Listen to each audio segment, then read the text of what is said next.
ನಮಸ್ಕಾರ ರೀ ಎಲ್ಲರಿಗೆ. ಇವತ್ತಿನ ದಿವಸ ನಾನು ಬಿಗಿನರ್ಸ್ಗೆ ಯಾರು ರೊಟ್ಟಿ ಮಾಡೋಕ್ಕೆ ಬರೋಂಗಿಲ್ಲ, ರೊಟ್ಟಿ ಮಾಡೋಕ್ಕೆ ಕಲ್ಕೋಬೇಕು ಅನ್ನೋಂಥವ್ರಿಗೆ, ಹೊಸಬರಿಗೆ ರೊಟ್ಟಿ ಮಾಡೋ ವಿಧಾನವನ್ನು ತೋರಿಸ್ಕೊಡತ್ತೀನಿ. ಒಂದು ಪಾತ್ರೆಗೆ 2 ಗ್ಲಾಸ್ ನೀರು ಹಾಕೀನಿ. 1 ಗ್ಲಾಸ್ ನೀರಿಗೆ 1 ಗ್ಲಾಸ್ ಹಿಟ್ಟು ಹಾಕಬೇಕು ಅಳತಿ ಪ್ರಕಾರ. ಆದ್ರೆ ನಾನು ಇಲ್ಲಿ ಅಳತಿ ಮಾಡಿ ಹಾಕೋಂಗಿಲ್ಲ, ಒಂದು ಅಜ್ಮಾಸ್ ಮಾಡ್ತೀನಿ. ಇದೇ ಥರ ಮಾಡಿರಿ ನೀವು, ಏನು ಕೆಡಲ್ಲ. 1-2 ಗ್ಲಾಸ್ ನೀರು ಇಟ್ಟೇನಿ. ನೀರು ಹೆಸರು ಬಂದಾಗ ಒಂದು ತಟಗೆ ಉಪ್ಪು ಹಾಕೇನಿ. ಆನಂತರ ಅವು ಬಬಲ್ಸ್ ಬಂದಿರ್ತಾವಲ್ಲ, ಆವಾಗ ಗ್ಯಾಸ್ ಸ್ಲೋ ಮಾಡಿಕೊಂಡು ಹಿಟ್ಟು ಹಾಕಿ ಈ ಥರ ತಿರುಕೋತ ಹೋಗಬೇಕು. ಎಲ್ಲಿವರೆಗೂ ತಿರುಗಬೇಕು ಅನ್ನೋದನ್ನು ಹೇಳ್ತೀನಿ. ಅಳತಿ ಪ್ರಮಾಣ ಬೇಡ, ಹೆಚ್ಚು ಕಡಿಮೆ ಆಗ್ಬೋದದು. ಇದು ಹೆಚ್ಚು ಕಡಿಮೆ ಆಗಲ್ಲ ನೋಡಿರಿ. ಒಂದು 15 ರೊಟ್ಟಿ ಹಾಕಾವು ಇವು. ಅಷ್ಟೊಂದು ಹಿಟ್ಟಿದೀಗ ನಾ ಹೇಳಿನಲ್ಲ. ಒಂದು ಪಾತ್ರೆ ಇಡಬೇಕು. ಪಾತ್ರೆಯೊಳಗೆ ಮೀಡಿಯಮ್ ಉರಿ ಇಟ್ಟು ನೀರು ಹಾಕಬೇಕು. ಒಂದು ತಟಗೆ ಉಪ್ಪು ಹಾಕಿ ಅವು ಬಬಲ್ಸ್ ಬರುವಾಗ ಹೆಸರು ಬಂದಿರ್ತೈತಲ್ರಿ, ಸುಯಿ ಅಂತ ಇರ್ತೈತೆ, ಆವಾಗ ಗ್ಯಾಸು ಉರಿ ಸಣ್ಣ ಮಾಡಿ ಹಿಟ್ಟು ಹಾಕಿ ತಿರುಕೋತ ಹೋಗ್ಬೇಕು. ಎಲ್ಲಿವರೆಗೆ ಅಂದ್ರೆ ಈಗ ತಿರುವೇನು ನೋಡಿರಿ, ಈ ಹದಕ್ಕೆ ಬರೋವರೆಗೆ ತಿರುಗಿ ಮೇಲೆ ಪ್ಲೇಟ್ ಮುಚ್ಚಿ ಒಂದು 2 ನಿಮಿಷ ಸಣ್ಣ ಉರಿಯೊಳಗೆ ಬೇಯಿಸ್ಕೋಬೇಕು. ಈ ಥರ ಬೆಂದು ಉಗಿ ಬರ್ತಿರ್ಬೇಕದು. ಇಷ್ಟು ಬೇಯಿಸಿದ್ರೆ ಸಾಕು. ಇದನ್ನ ತೆಗೆದು ಬಿಡೋನು. ನಾ ಗ್ಯಾಸ್ ಕಟ್ಟಿ ಮ್ಯಾಗ ರೊಟ್ಟಿ ಮಾಡೋದ್ರಿಂದ ಒಮ್ಮೆ ಕಲ್ಲು ಮ್ಯಾಗ ಮಾಡ್ತೀನಿ, ಒಮ್ಮೆ ಮಣಿ ಇಟ್ಕೊಂಡು ಮಾಡ್ತೀನಿ ನೋಡಿರಿ. ಈ ಗ್ಯಾಸ್ ಕಟ್ಟಿ ಮ್ಯಾಗ ನಾನು ಈ ಹಿಟ್ಟನ್ನು ಪೂರ್ತಿ ಕೆಳಗೆ ಹಾಕ್ತೀನಿ ಕಲ್ಲು ಮೇಲೆ.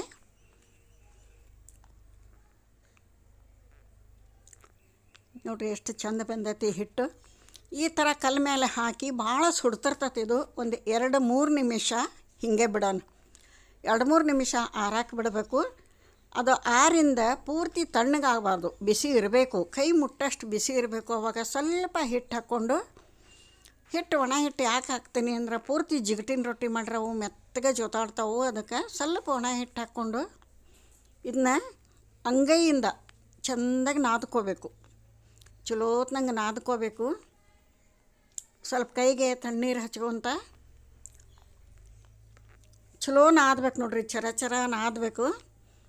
ಹಿಂದಿನ ಹಿರಿಯರು ಈ ಹುಡುಗಿಗೆ ರೊಟ್ಟಿ ಮಾಡೋಕೆ ಬರ್ತೈತಿಲ್ಲ ಅಂತ ಹೆಂಗೆ ಹೇಳ್ತಿದ್ರು ಅಂದ್ರೆ ಈ ಹಿಟ್ಟು ನಾದೋದು ನೋಡಿ ಹೇಳ್ತಿದ್ರು ನೋಡ್ರಿ.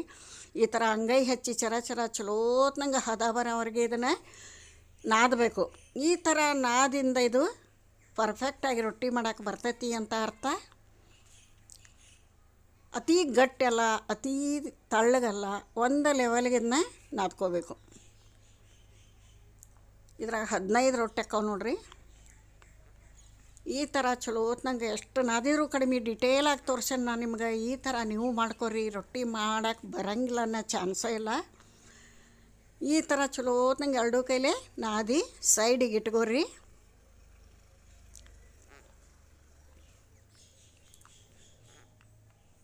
ನಾನೀಗ ಚಪಾತಿ ಮಣಿ ಮ್ಯಾಗ ರೊಟ್ಟಿ ಲಟ್ಟಿಸ್ತೀನಿ ನೋಡಿರಿ. ಕೆಳಗೊಂದು ಹಿಟ್ಟು ಬೀಳ್ತೈತಿ. ಬಟ್ಟೆ ಹಾಕ್ಕೊಂಡು ಮೇಲೆ ಮಣಿಗೆ ಇಟ್ಕೊಂಡು ಅದ್ರ ಮ್ಯಾಗ ನಾ ರೊಟ್ಟಿನ ಹೆಂಗೆ ಲಟ್ಸೋದು ಅಂತ ತೋರಿಸ್ತೀನಿ ನೋಡಿರಿ. ಇದನ್ನು ಚೆಂದಾಗಿ ಇನ್ನೊಂದು ಸ್ವಲ್ಪ ಇದನ್ನು ಮಾಡಿಕೊಂಡು ರೊಟ್ಟಿಗೆ ದೊಡ್ಡವು ಬೇಕು ಅಂದ್ರೆ ಭಾಳ ತೊಗೋಬೇಕು, ಸಣ್ಣ ಬೇಕಂದ್ರೆ ಕಡಿಮೆ ತೊಗೋಬೇಕು. ನಾ ಮೀಡಿಯಮ್ ಮಾಡ್ತೀನಿ. ಈ ಮಣಿ ತುಂಬ ಮಾಡ್ಬೋದು ನೋಡಿರಿ. ಈ ಥರ ಇನ್ನೊಂದು ಸಲ ಚಲೋತ್ನಂಗೆ ಹದ ಮಾಡಿಕೊಂಡು ಈ ಮಣಿ ಮೇಲೆ ಒಣ ಹಿಟ್ಟು ಹಾಕ್ಕೊಂಡು 2 ಕೈಲೇ ಚೆಂದಾಗಿ ಬಡಿಬೇಕು. ಹಿಂಗೆ ಸ್ಟಾರ್ಟಿಂಗ್ ಹಿಂಗೆ ಬಡಿಬೇಕು. ಯಾಕೆ ಬಡಿಬೇಕು ಅಂದ್ರೆ ಎಡಗೈಯಲ್ಲೇ ಹಿಟ್ಟಿಗೆ ಹತ್ತಿರ್ತೈತಿ ರೊಟ್ಟಿಗೆ, ಬಲಗೈಲೇ ಅದು ದೊಡ್ಡದಾಗ್ತಿರ್ತೈತಿ. ಸ್ವಲ್ಪ ಪುರಿ ಸೈಜ್ ಬರೋ ಮಟನೂ ಅದನ್ನ ಬಡಿಬೇಕು. ಯಾಕಂದ್ರೆ ಮೂಗು ಸೀಳಂಗಿಲ್ಲ ಅಂತೇವೆ ನಾವು. ದಂಡಿ ಸೀಳೋದಲ್ಲ, ರೌಂಡಾಗಿ ಬರತ್ತೈತಿ ರೊಟ್ಟಿ, ಹರಿಯಂಗಿಲ್ಲ ಮುರಿಯಂಗಿಲ್ಲ. ಅದರ ಸಲುವಾಗಿ ಈ ಥರ ಮಾಡಬೇಕು. ಇಷ್ಟು ಪುರಿ ಸೈಜ್ ಆಗಿಂದ ಈ ಲತ್ತಿಗುಣಿ ತೊಗೊಂಡು ಚೆಂದಾಗಿ ಲಟ್ಟಿಸ್ಕೊಂತ ಹೋಗ್ಬೇಕು. ಭಾಳ ಫ್ರೆಶರ್ ಹಾಕಬಾರ್ದು. ನಿಧಾನಕ್ಕೆ ಅದನ್ನ ಲಟ್ಟಿಸ್ತಾ ಹೋಗ್ಬೇಕು. ನಿಮ್ಗೆ ಎಷ್ಟು ದೊಡ್ಡದು ಬೇಕು ಅಷ್ಟು ದೊಡ್ಡದು, ಎಷ್ಟು ತೆಳ್ಳಗೆ ಬೇಕು ಅಷ್ಟು ತೆಳ್ಳಗೆ ರೊಟ್ಟಿ ರೆಡಿ ಆಗ್ತತಿ. ನಾನು ಇಲ್ಲಿ ತೆಳ್ಳಗೆ ಮಾಡೇನಿ ರೊಟ್ಟಿನ. ಈಗ ದಪ್ಪ ಮಾಡಿದ್ರೆ ಉಬ್ಬಿ ಬಿಡ್ತಾವೆ. ಆಗ ಊಟ ಮಾಡೋಕ್ಕೆ ಆಗ ತಿನ್ನೋಕೆ ಸರಿ ಅವು. ಆದರೆ ಒಂದು 4 ರೊಟ್ಟಿ ಉಳಿದ್ವು ಅಂದ್ರೆ ಅವು ದಪ್ಪ ಇದ್ರೆ ಚಲೋ ಆಗಂಗಿಲ್ಲ. ತೆಳ್ಳಗಿದ್ವು ಅಂದ್ರೆ ಹಳೆಯಂಗೆ ಕಟಿ ಅಂತ ಖಡಕ್ ರೊಟ್ಟಿ ಹಾಕವು. ತಿಂಗಳವರೆಗೂ ಇಟ್ಕೊಂಡು ತಿನ್ಬೋದು. ಮುಂದೆ ತೋರಿಸ್ತೀನಿ ಅಷ್ಟು ತೆಳ್ಳಗೆ ಮಾಡೇನಿ ಅನ್ನೋದು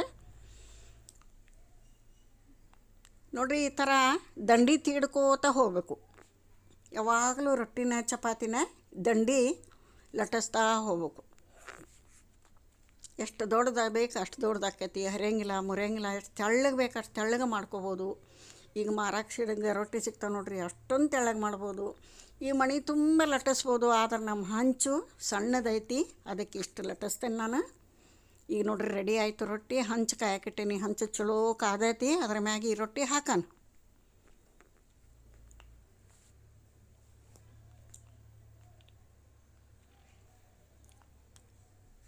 ಹಾಕಿ ಸ್ವಲ್ಪ ಹೊತ್ತಿಗೆ ನೀರು ಹಚ್ಚಬೇಕು ಪೂರ್ತಿ. ಇದ್ರ ಮೇಲೆ ಒಣ ಹಿಟ್ಟಿರ್ತೈತಲ್ಲ ಅದೆಲ್ಲ ಹೋಗ್ತತಿ.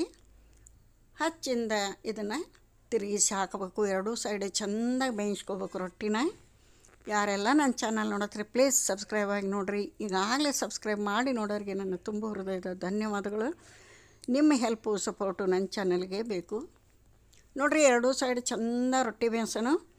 ನಾನು ಈಗ ಒಂದು 15 ರೊಟ್ಟಿ ಮಾಡಿ ಕೆರಸಿ ಒಳಗೆ ಹಾಕೀನಿ. ರೊಟ್ಟಿ ಬುಟ್ಟಿ ಒಳಗೆ, ಬಿದಿರು ಬುಟ್ಟಿಗೆ ಕೆರಸಿ ಅಂತಾರೆ, ನಮ್ಮ ಉತ್ತರ ಕರ್ನಾಟಕದಾಗ ರೊಟ್ಟಿ ಬುಟ್ಟಿ ಅಂತಾರೆ. ತೋರಿಸ್ತೇನೆ ನಿಮ್ಗೆ ರೊಟ್ಟಿ. ಈಗ 2 ರೊಟ್ಟಿ ಬೇಯಿಸೋದನ್ನು ನಿಮಗೆ ತೋರಿಸೀನಿ. ಎಷ್ಟು ಚೆನ್ನಾಗಿ ಬಂದ ನೋಡಿರಿ, ಸ್ಮೂತಾಗ್ಯದವು. ಆಗಾಗ ತಿರುಗಿಸಿ ಹಾಕಿ ಫ್ರೆಶ್ ಮಾಡಿ ಚೆಂದಾಗಿ ಬೇಯಿಸೋದ್ರಿಂದ ಮೆತ್ತಗೆ ಹೋಳಿಗೆ ಅಂತ ರೊಟ್ಟಿ ಬರ್ತಾವೆ. ಸ್ವಲ್ಪ ನಮಗೆ ಖಡಕ್ ಬೇಕು ಅಂದ್ರೆ ಭಾಳತನ ಬೇಯಿಸ್ಬೇಕು, ಕಟಿ ಕಟಿ ಆಗ್ತಾವೆ. ಒಂದು ರೊಟ್ಟಿ ಇಲ್ಲಿ ಹಂಚಿನಾಗ ನಾ ಕಟಿ ಮಾಡೇನಿ, ಖಡಕ್ ರೊಟ್ಟಿ ಮಾಡೇನಿ, ತೋರಿಸ್ತೇನೆ ನಿಮ್ಮ ಮುಂದೆ. ಯಾರಿಗೆಲ್ಲ ರೊಟ್ಟಿ ತಿನ್ನೋ ಆಸೆ ಐತಿ, ಯಾರಿಗೆ ರೊಟ್ಟಿ ಮಾಡೋಕೆ ಬರೋಂಗಿಲ್ಲ, ಬಿಗ್ನರ್ಸು ಈ ವಿಧಾನದಾಗ ಮಾಡಿರಿ. ಹರಿಯಂಗಿಲ್ಲ ಮುರಿಯಂಗಿಲ್ಲ, ಚೆಂದಾಗಿ ರೊಟ್ಟಿ ಬರ್ತಾವೆ ನೋಡಿರಿ. 2 ರೊಟ್ಟಿ ಬೇಯಿಸೋದು ತೋರಿಸೀನಿ. ಈಗ ಬುಟ್ಟಿ ತುಂಬ ರೊಟ್ಟಿ ಇದಾವೆ ನೋಡಿರಿ. ಇಲ್ಲೇ ಎಷ್ಟು ತೆಳ್ಳಗೆ ಮಾಡೇನಿ ತೋರಿಸ್ತೇನೆ ನಿಮ್ಗೆ. ಇಲ್ಲಿ ಮೇಲೆ ಲೈಟಿಗೆ ಹಿಡಿದು ನಿಮಗೆ ತೋರ್ಸಾತಾನೆ ಒಂದೊಂದು ರೊಟ್ಟಿ ಹಿಡಿದು ಎಷ್ಟು ತೆಳ್ಳಗೆ ಅನ್ನೋದು. ಭಾರಿ ತೆಳ್ಳಗಾಗ್ಯಾವ್ರಿ. ನೀವು ತಿಂಗಳ ಮಟ್ಟ ಇಡ್ರಿ, ಕಟಿ ಹಾಗೆ ಇರ್ತಾವೆ. ರೊಟ್ಟಿ ಉಳಿದ್ರೆ ಮುರಿದು ಒಗ್ಗರಣೆ ಹಾಕ್ಕೋಬೋದು. ಮುಂದೆ ಒಂದು ವಿಡಿಯೋದಾಗ ತೋರಿಸ್ತಾನೆ ಅಂತ ರೊಟ್ಟಿ ಒಗ್ಗರಣೆ. ನೋಡಿರಿ ಎಷ್ಟು ಚೆನ್ನಾಗ್ಯಾವ ರೊಟ್ಟಿ.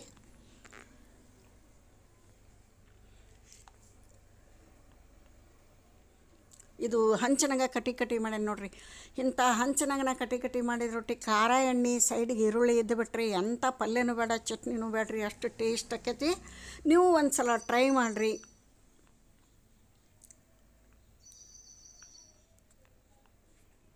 ಈ ವಿಡಿಯೋ ನೋಡಿದ ರೊಟ್ಟಿ ಮಾಡೋಕೆ ಬರೋಂಗಿಲ್ಲ ಅನ್ನೋ ಚಾನ್ಸೇ ಇಲ್ಲ.